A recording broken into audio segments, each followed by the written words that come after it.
Alright. This is Aaron at DirtCat. This is Aaron at DirtCat and Autocraft's Garage. If I could actually speak properly, I'm a little dry.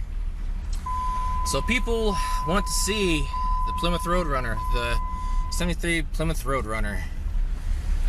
I just bought it and going down to my friend's junkyard.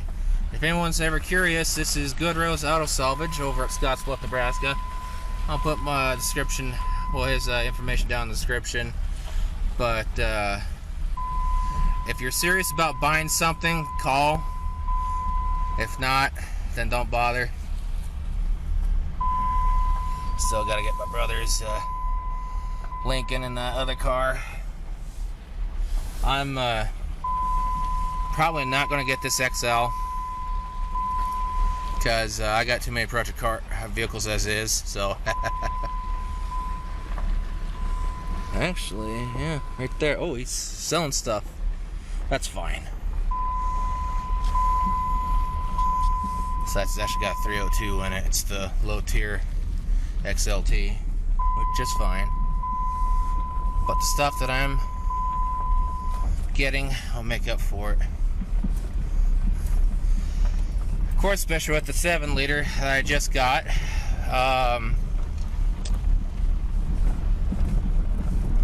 Didn't expect the guy to actually have Galaxy 500 stuff on it, but it's like whatever.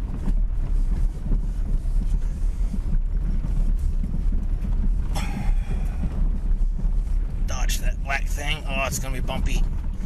It's gonna be very bumpy.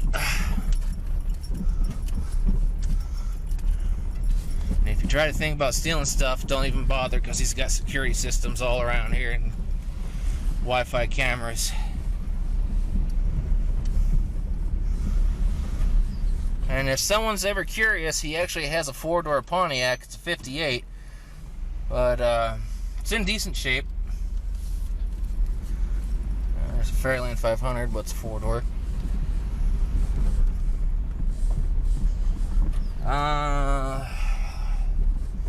It's about to get very bumpy.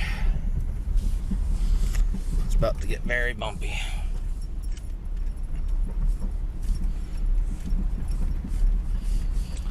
I'm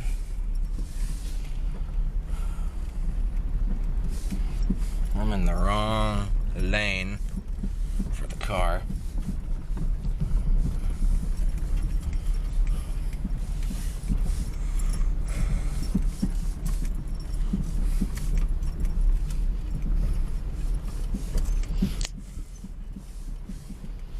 Yeah.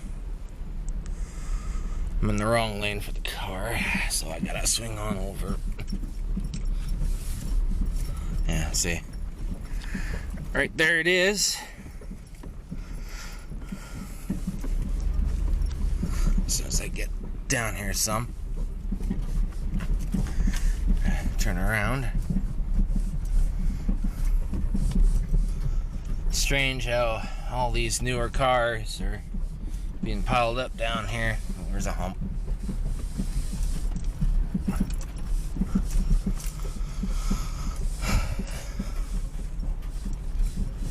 He actually has like a 2004, 2005 Chrysler Crossfire down here.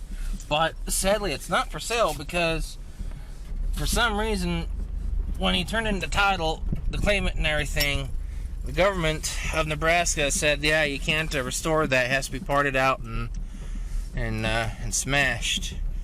Probably because it's a sports car, and you know, people do boost them. And yeah, it's a shame, but you know, it is what it is. Ooh.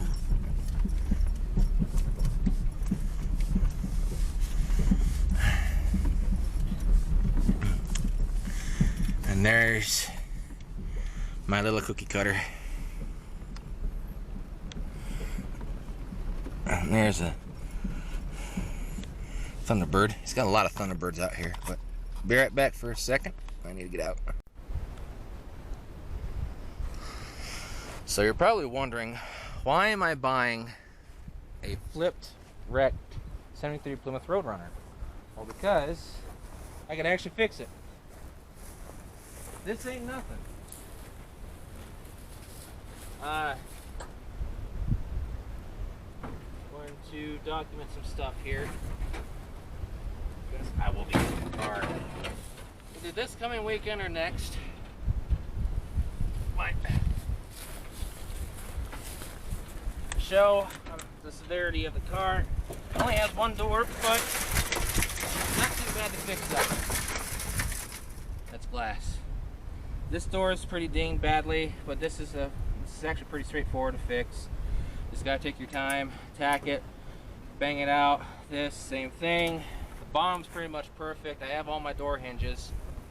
This is a driver's side door. And it looks like even the bolt holes might need some refurbishing, because I don't know how long this car has been sitting. I have absolutely no idea how long.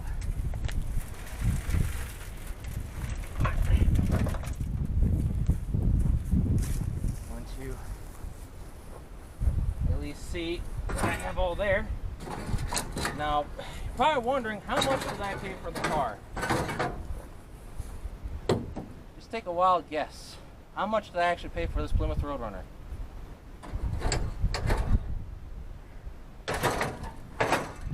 You give up? I paid $200 for this girl. Yep, only 200 smackaroons, 200 clams. Now, there's some lead that's kind of stirred up, but that's natural lead.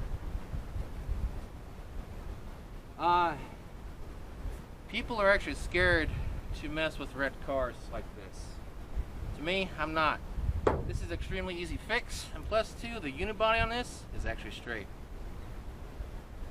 Now there may be some dings and dents here and there on the frame, but that ain't nothing. And looking at this car more, this is actually a 440, but you really can't tell because it's all stripped.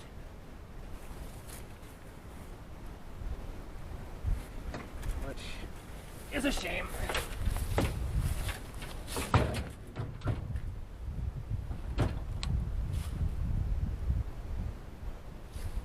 Get right there. It might fall.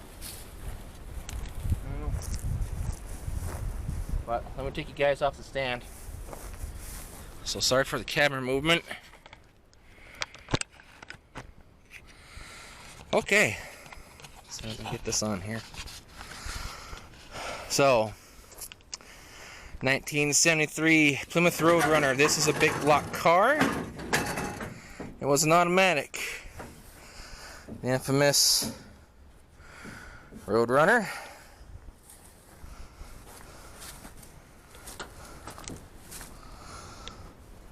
Someone told me that this was 74. It's like, no. This is, yeah, excuse me, 73. The identification numbers are gone. It's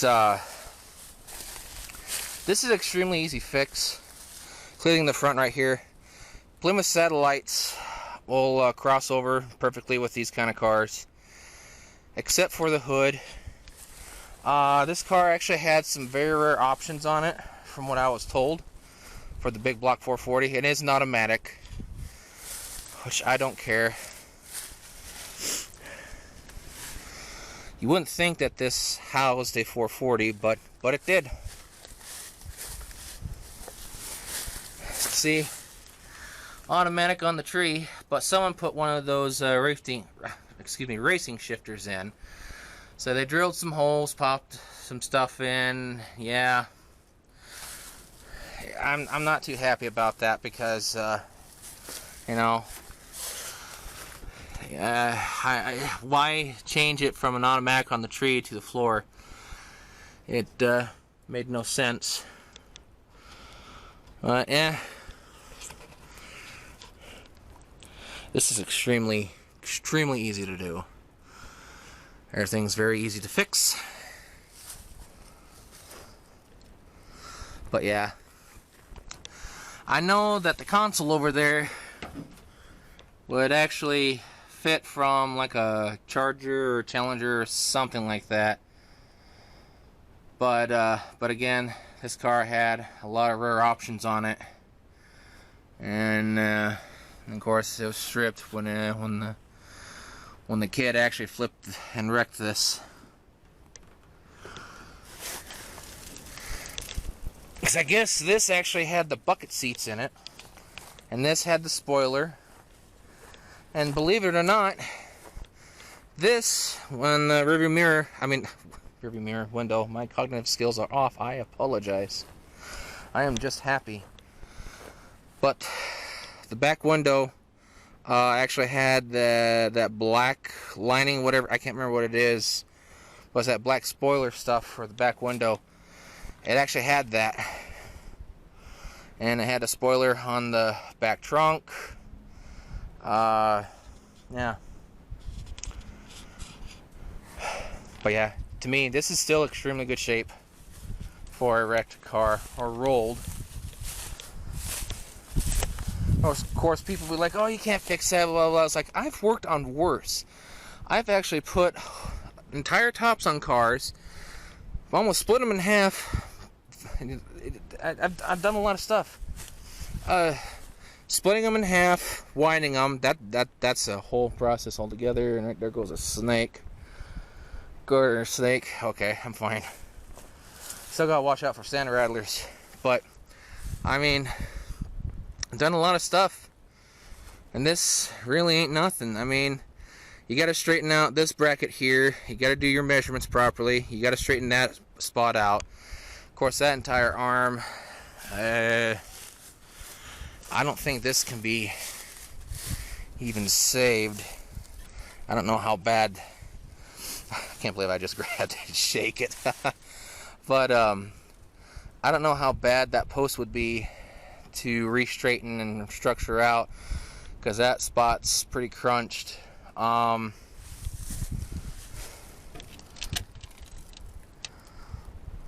have to do some measurements, because both posts, that side might be bent. But it probably will be best to put an entire top on the car, because these are pretty simple and easy to do. But again, I'd have to find a Plymouth satellite and do it that way, because for this kind of top of a car, I'll have to pretty much splice it right there on down, depending on what goes on. Of course, too, I may not, because what I may do is I'll get a back window, see if it'll fit in this, do a lot of measurements. But if it's okay, then I'll actually just pretty much cut it off from right there. I'll have to see how this is, because then, you know, split it one way right there, down and around like so. Depending on how much this spot right here is warped or bent, like I said, I have to do measurements, lots and lots of measurements, because I've never done a Roadrunner before.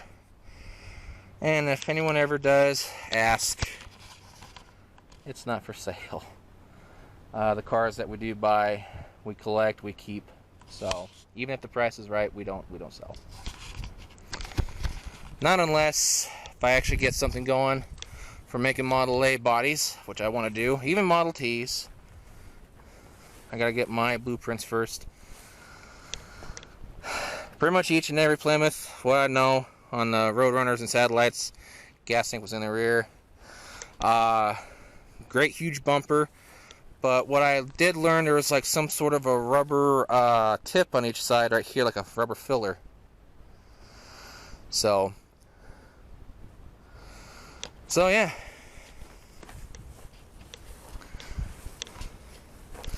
'73 Plymouth Roadrunner. Ooh, that's good. Is the other one still good? Looks like it. I love this kind of color blue, but I don't know what it is. Ooh. That's still good. I lucked out.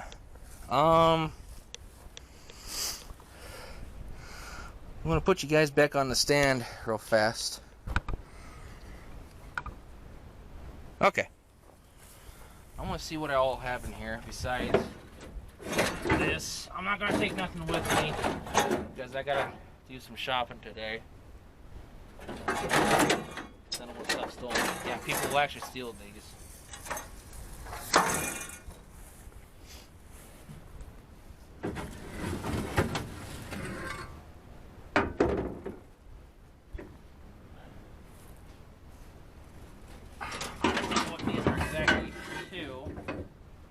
But they got numbers on them.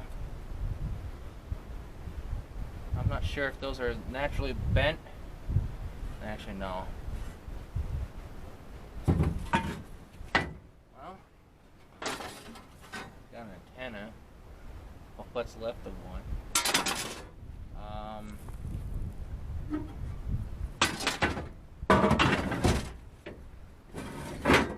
I got something else right here. Exhaust, which I'm not worried about.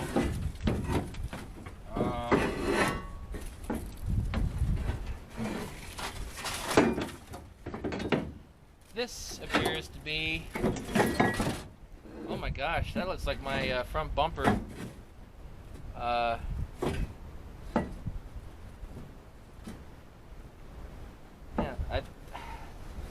You have to forgive me. I'm still trying to learn on these Plymouths because this is my first one. This might be to my front bumper.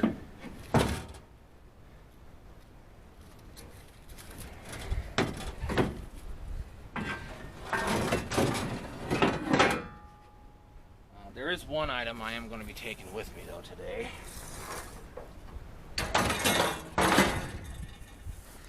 Which, let me go around the other side. Which this goes to that shifter. I mean, it's decent shape.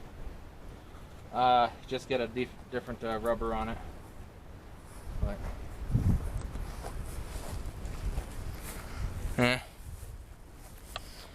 yeah, it's not really much. But yeah. Brother wants it, because I don't want it.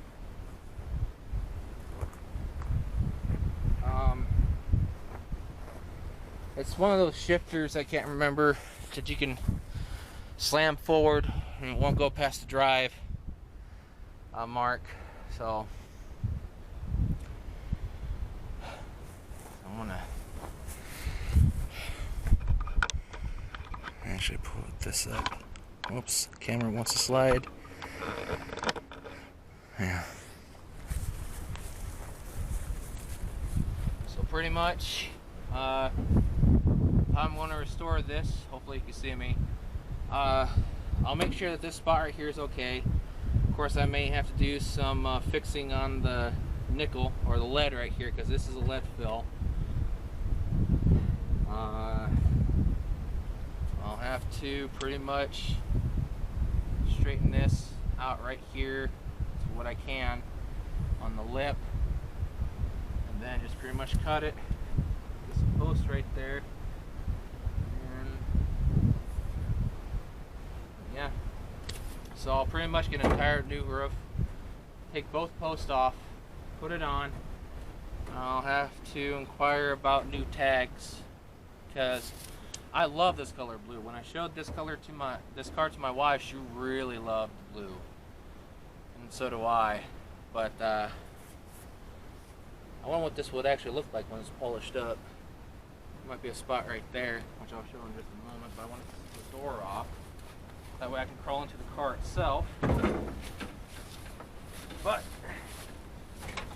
before I get into the car, I'm gonna have the fun moment of checking for rattlesnakes. Hope I don't get bit. Hope I don't get bit.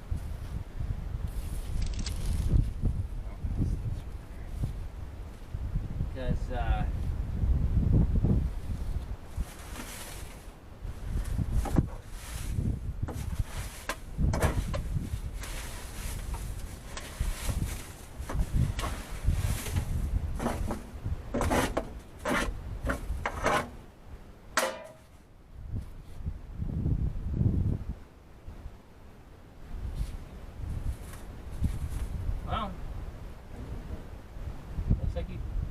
holes. So I was told that this had a rare type of full bucket seat. I'm not sure how to explain it, but I had a full seat, but with the bucket split and everything, and the giant fold-down console in the middle. But I was also told too, this has had normal bucket seats in it, but looks like you drilled holes in it.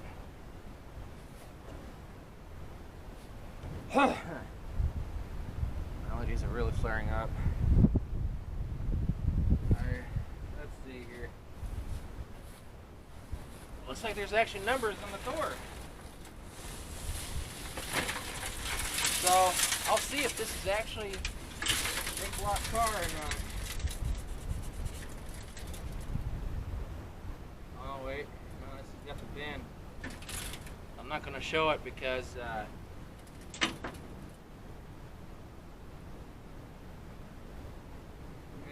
one. Date of manufacture, January of 1973. But yeah, the bin's right here.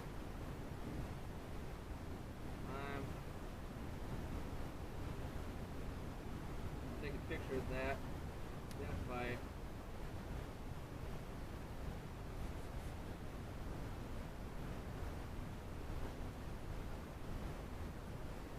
Caution: do not use weight rating data provided above for determining maximum vehicle passenger and or cargo load capacity.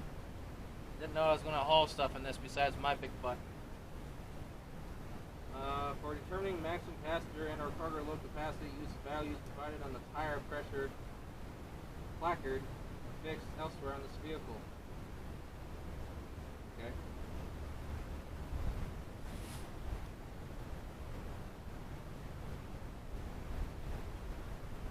So I won't tell the VIN number, but I'll tell what the other numbers are. Which I'll scoot back a little here so you can probably hear me better. So we got GVWR 5185, GAWR front 2525, and the rear is 2660. I was told that this is a big block 440, but I kind of wonder if it was put in. Doesn't matter. I'll still turn this into a 440.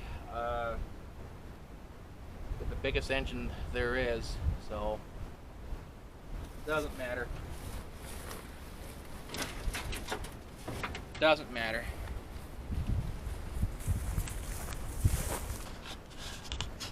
Okay. There's a lot of duct tape. He's had this car for about 7 or 8 years.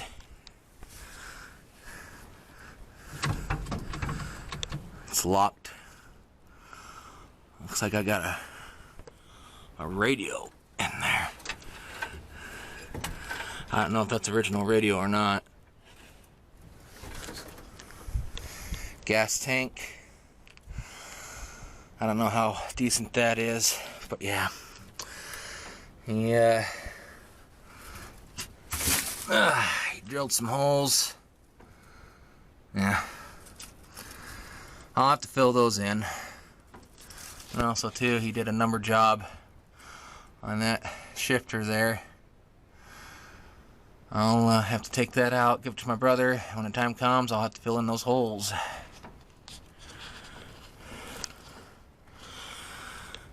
Looks like some sticker that was there that's also taken. Because I was told that this had a lot of rear options on it.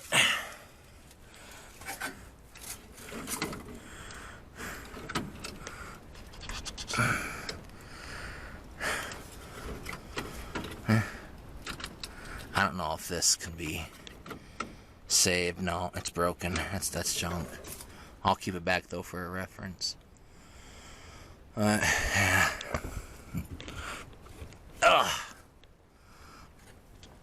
Right there's something.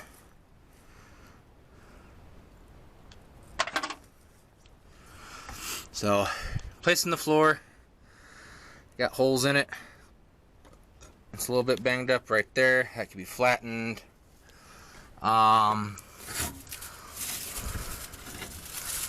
They said the frame is good on this. It just had some weak spots from the rust. But of course, I'll definitely check the frame. Even if something's bent or messed up on it, I'll just get it fixed. So that way it can be roadworthy. As seeing that center console there, that's kind of pinched. So something might be up. Again, I'm not worried. Even if the frame is screwed up, I could always put another one on it. Yeah, it's a unibody car, but I somewhat know how to put another unibody frame on these. So,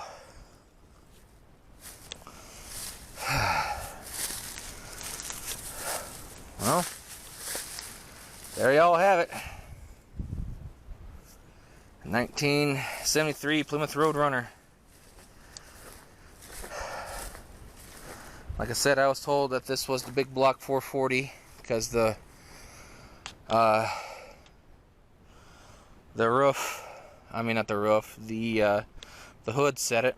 So again, who knows? Could have been put on, but yeah.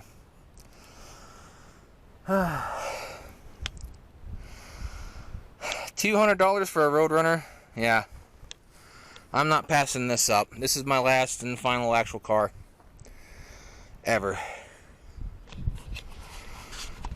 So let's get you guys back on here.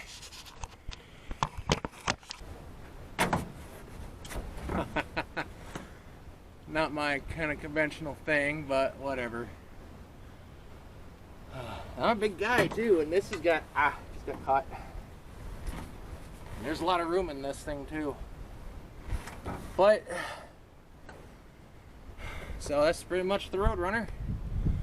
Gonna be a long road to restore this. Even though parts are easy to get, but fighting a 440 automatic for this might be a little challenging. But it is what it is. If I can get repositioned here a little, there we go. So this is Mopar Power at its finest. So this project car will probably actually be one of the first to be worked on along the front lines of what I have planned to restore, because everyone's nuts about the Plymouth Roadrunner. So I think I will start restoring this next year along with some others.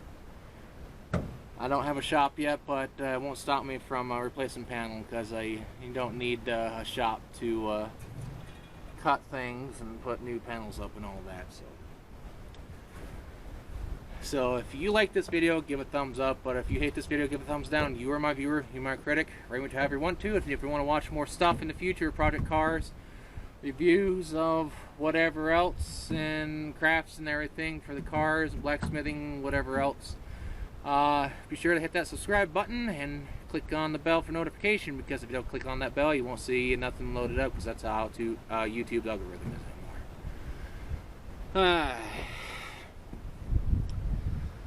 Finally got me a Roadrunner. I don't care what year it is, but yeah, 73s for some reason seem like the best for me in the 70s. So this is Aaron at DirtCat and all across the garage. I hope you enjoyed this video, because next time you'll be seeing this will probably be on the trailer, and I'll be assessing it just like I did with the 66. So but once I get it home, I'm going to look at the frame and find out why the center console there, the hub on the floor, is kind of bent. So I'm gonna see if that's either from the rust or whatever, because I do see some things kind of wobbled, but I'm not worried. She's getting restored. So I'm gonna end it there before I ramble more. So y'all have a good one now. Take care. Stay safe. Stay sane. Please stay sane. We'll be out of this stuff shortly. So you'll have a good one now. Take care.